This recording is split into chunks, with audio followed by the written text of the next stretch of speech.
원합니다. 이 세상에는 많은 슬픔들이 있습니다. 근데 그 중에서 가장 슬픈 것 중에 하나가 뭐냐면은 보지 못하고 말하지 못하고 듣지 못하고 깨닫지 못하는 것이 어떻게 보면 가장 슬픈 것 중에 하나입니다. 특별히 오늘 말씀에 등장하는 이 한 사람은 그런 의미에서 본다라면은 정말로 슬픔의 정점이라고 말할 수 있는 사람입니다. 오늘 32절 말씀에 보니까 귀먹고 말 더듬는 자라고 오늘 말하고 있어요. 여러분들 보지 못하고 말 못하지 못하고 듣지 못하는 것은 특별히 이사야 선지자가 구약에서 세상을 상징적으로 표현하고 있습니다.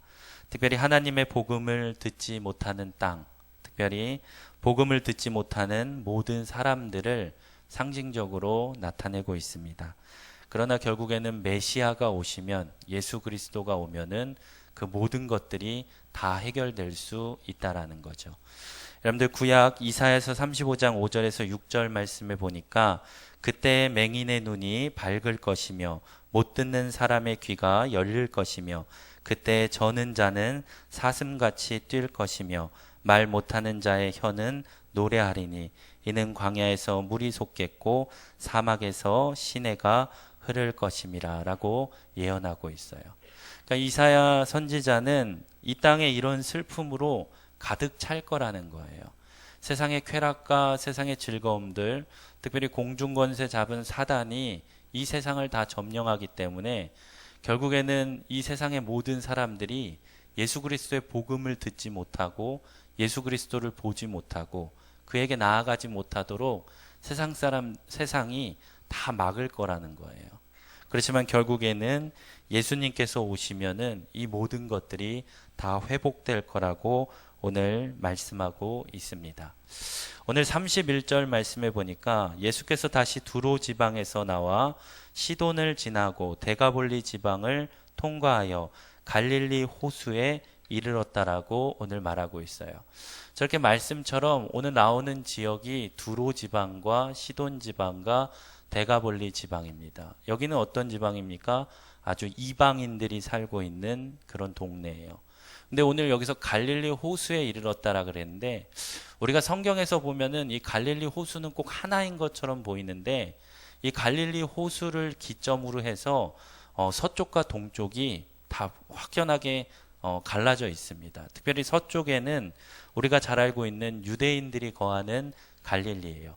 근데 동쪽은 어떤 것이냐? 이방인들이 살고 있는 갈릴리입니다.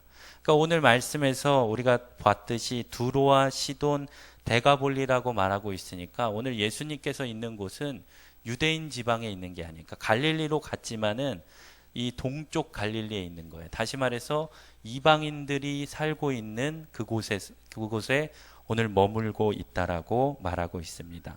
그리고 예수님은 그곳에서 이방인들이 겪고 있는 모든 슬픔의 대표성을 가지고 있는 한 사람을 오늘 만나고 있습니다.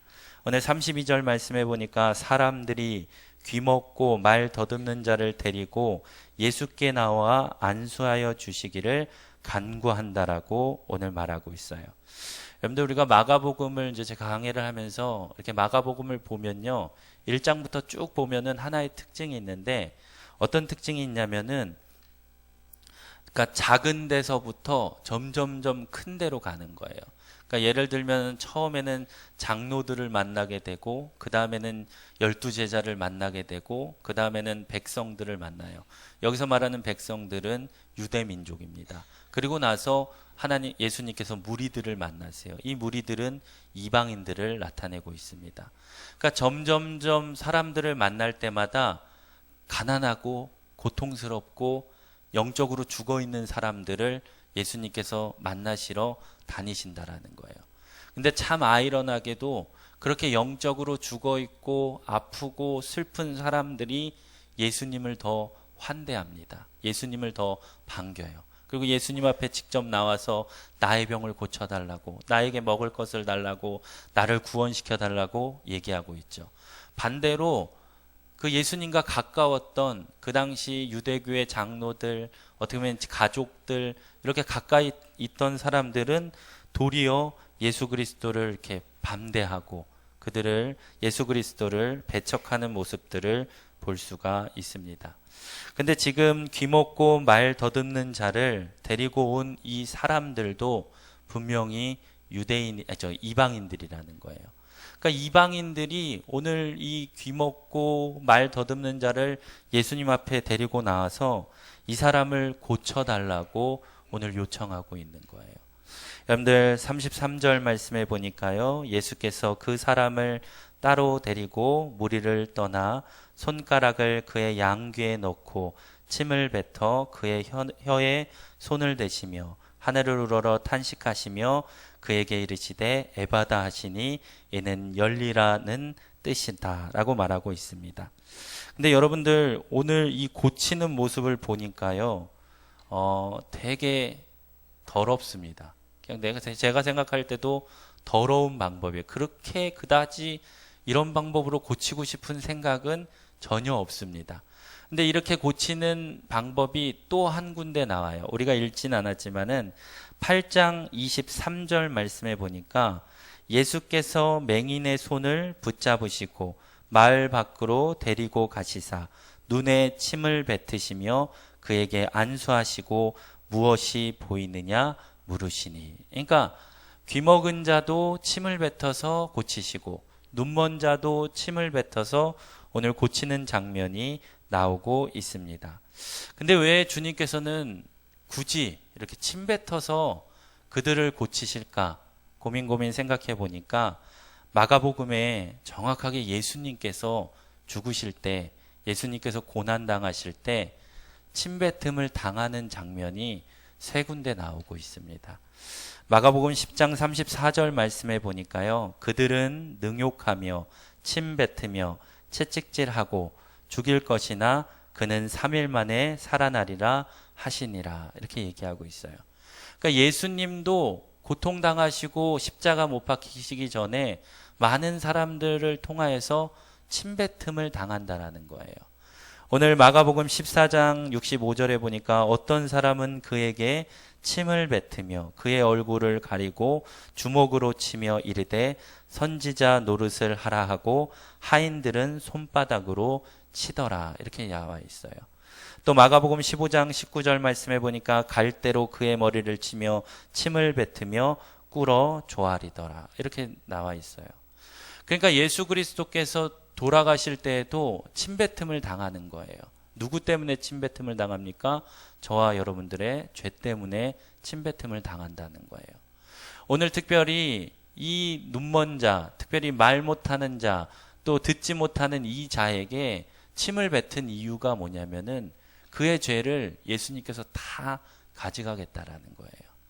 바로 예수 그리스도가 십자가에 돌아가실 때 그런 능욕을 당할 것을 제자들에게 몸소 지금 보여주고 있는 모습을 우리가 볼 수가 있습니다.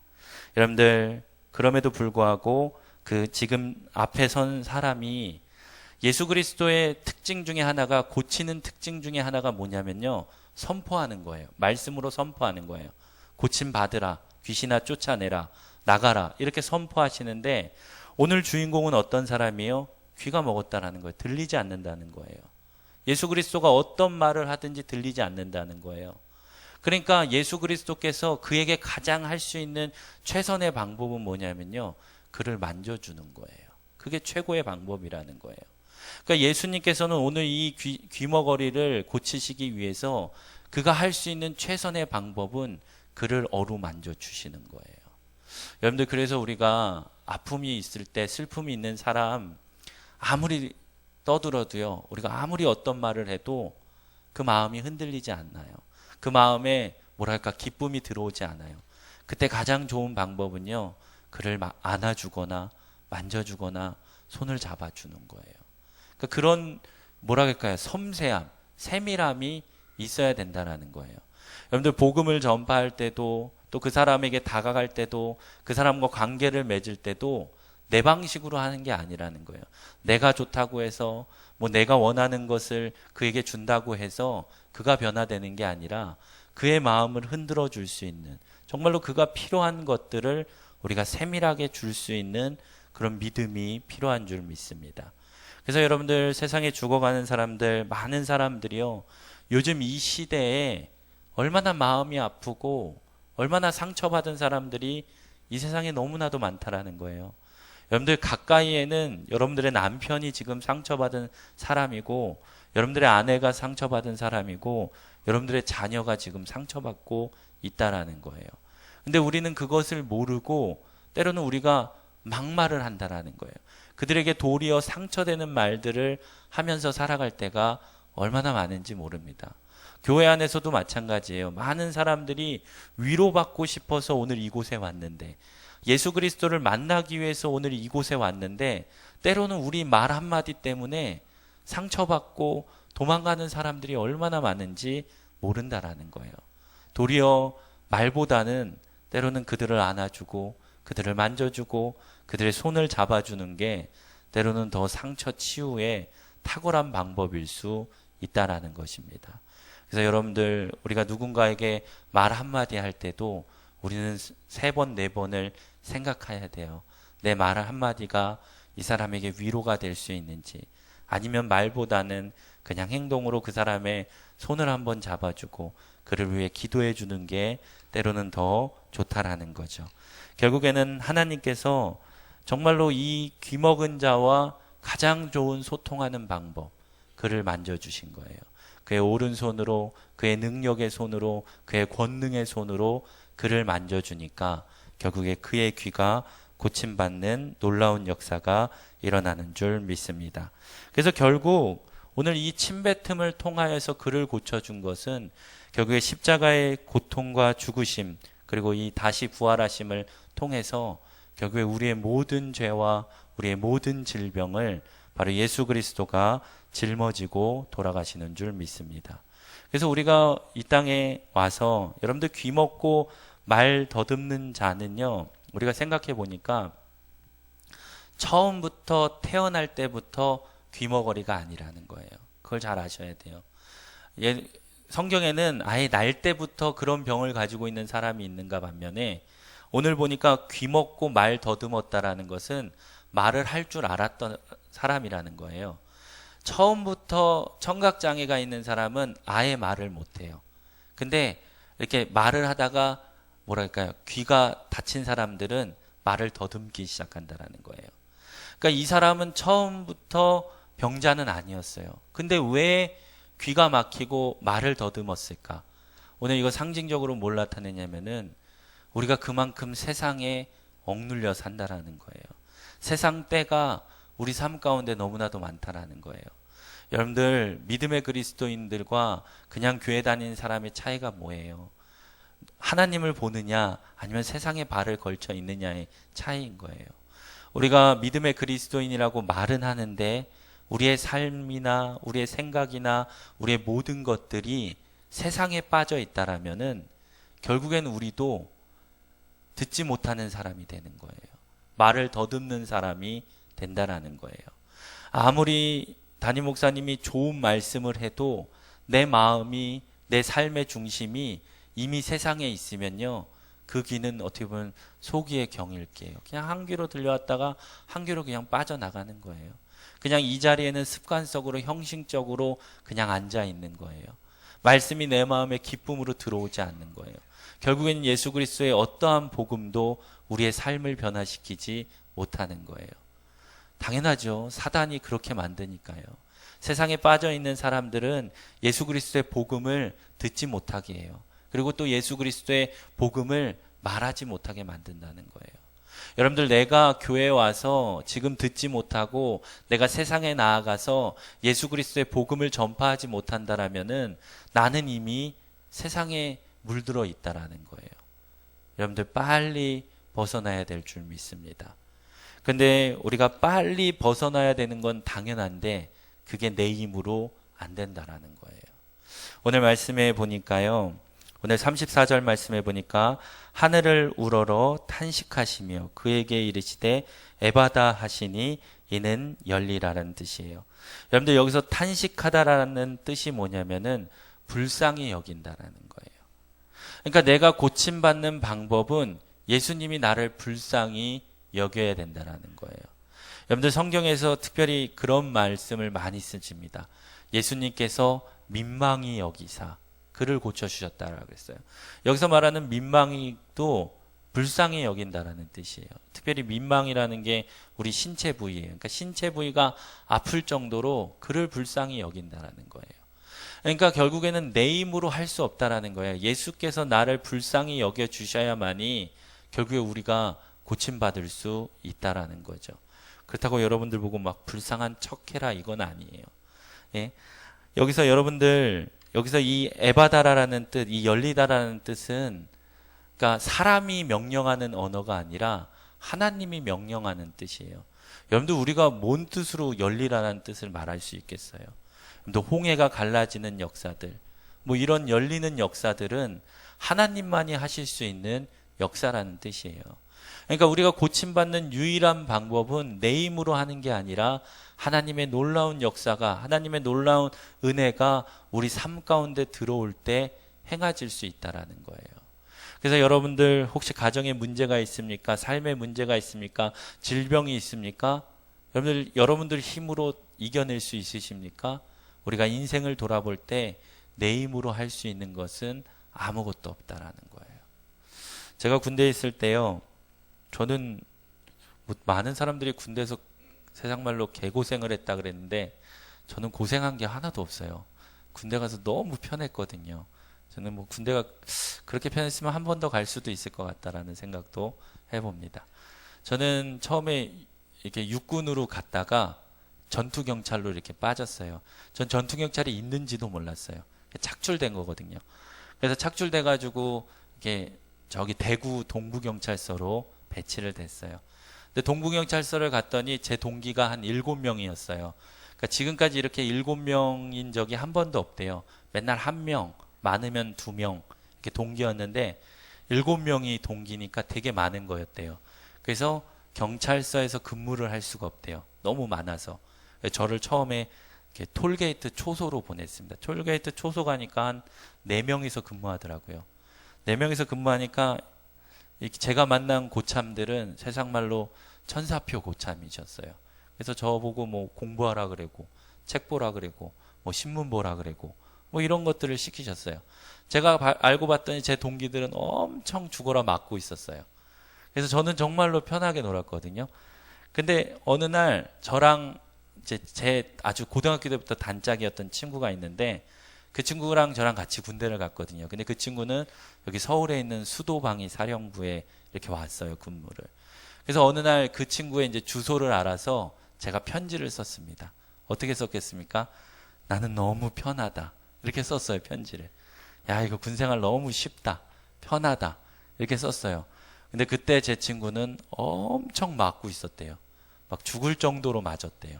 그래가지고 제 편지를 받자마자 억울하대요, 되게. 자기는 왜 이렇게 군생활을 해야 되는지 몰랐대요. 그래가지고 웬만한 그 뭐라 할까요? 짝대기 하나가 군생활이 편하다라고 말하는 사람이 없어요. 정말로 군대 간 사람이 누가 편하다라고 말하겠습니까? 근데 저는 너무 행복하다라고 편지를 썼어요. 그래가지고 그 친구가 결국에는 이렇게 소원 수리를 했어요. 높은 데다가 나는 맞고 있습니다. 제발 살려주세요. 이런 소원 수리를 했어요. 결국에 그러니까 제 편지를 통해서 그 친구가 용기를 얻어가지고 자기도 군생활을 행복하게 하고 싶다라는 그런 일념하에 한 거예요. 그러니까 우리는 우리의 상황을 모르고 살아갈 때가 되게 많아요. 자기가 행복한 건지 자기가 불행한 건지 그거를 누구를 통해서 하냐면요, 다른 사람을 통해서 항상 알아요.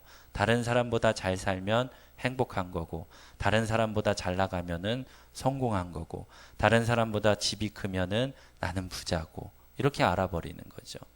결국엔 내 힘으로 내 인생을 평가할 수는 없습니다. 누군가가 기준이 있어야 돼요. 근데 믿음의 그리스도인들의 기준은 뭐냐면은 성경 말씀이라는 거예요.